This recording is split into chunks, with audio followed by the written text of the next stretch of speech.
Good morning, students. Today I will discuss about artificial pollination. Artificial pollination is the type of pollination carried out by humans. It does not require the help of insects or weather. There are times when natural pollinators are not present, and also their introduction might be risky. Then alternative method of pollination such as artificial pollination are implied.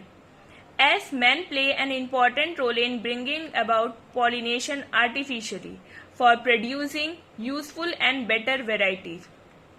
So what is artificial pollination? Artificial pollination is the process in which the pollination does not occur naturally but is rather influenced by human. When humans carry pollen of the flower to the stigma of another flower and allow them to fertilize, this process is known as artificial pollination.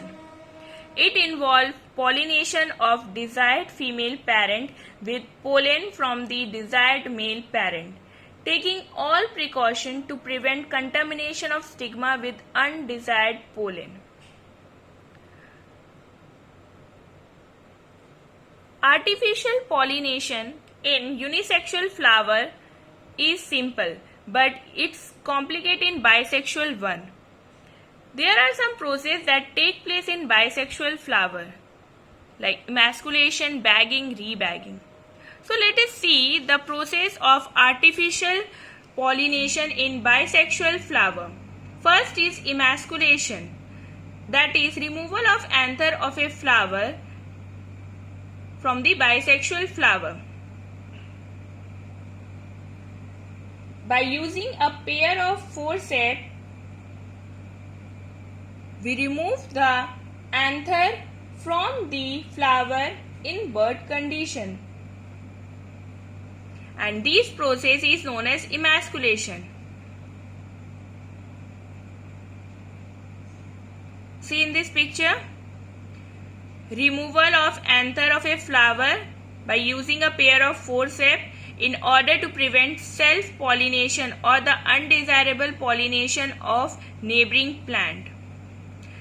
Now next step is bagging. The emasculated flower are immediately covered by polythene bags or plastic. This process is called bagging. This process is done in order to prevent unwanted pollen to come in contact with emasculated flower.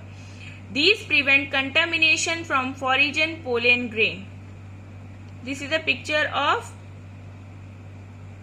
emasculated flower, which is immediately covered by polythene bag in order to prevent unwanted pollen grain to come in contact with it. Next process is rebagging. That means when the stigma of bagged flower attend receptive, then matured pollen grain collected from the anther of male parent are dusted on the stigma.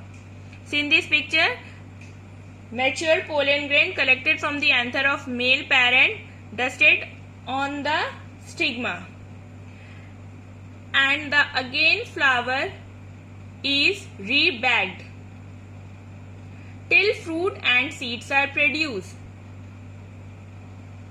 So these are the process in bisexual flower.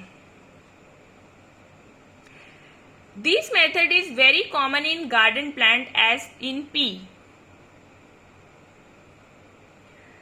But in unisexual flower, that is, if the female parent produce unisexual flower, then there is no need for emasculation process.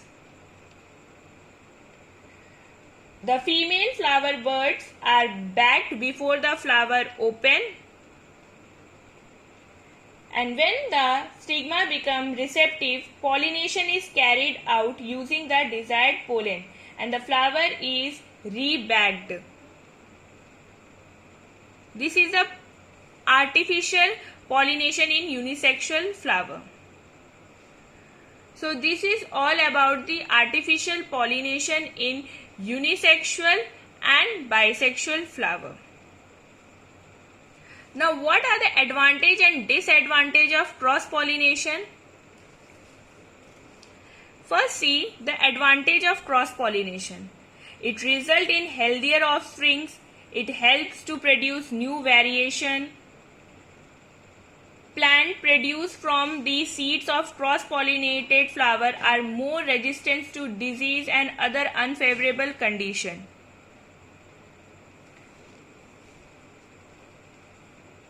Seeds produced by cross-pollination are much better, usually larger, healthy, more vigorous, etc. Now, what are the disadvantages of cross-pollination? It is not a sure method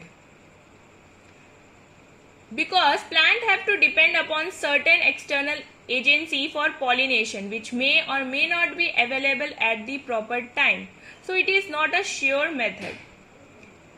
For cross-pollination, large quantity of pollens need to be produced to ensure cross-pollination. It is less economic because plants have to develop many devices such as scent, nectar, colored petals, etc. to attract various pollinators. So these are all disadvantage and advantage of cross-pollination. Thank you, students.